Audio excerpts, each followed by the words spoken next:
I've been to that Gaza border. You cannot go 10 feet without running into a 19-year-old with an AR-15 or an automatic machine gun that is an IDF soldier, right? The whole country is surveilled. We don't talk about Israeli politics very often, and most Americans don't know this. The last 9 months, Israel was on the brink of civil war. It's not an exaggeration. There were hundreds of thousands of Israelis taking to the streets because Bibi Netanyahu was basically redefining the Israeli constitution. That's not an exaggeration, right? He said the judicial branch has too much power. There were protests planned this week against Netanyahu, where they anticipated tens of thousands of people to take to the streets. That's all gone, Patrick. Netanyahu now has an emergency government and a mandate to lead. I'm not willing to go so far as saying that Netanyahu knew or there was intelligence here, but I think some questions need to be asked. Did somebody in the government say, stand down? That is a legitimate, non-conspiracy question. The whole country is the IDF.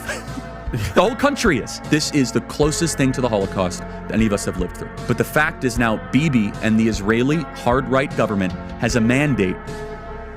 I gotta be careful the way I say this. They're gonna try to ethnically cleanse Gaza.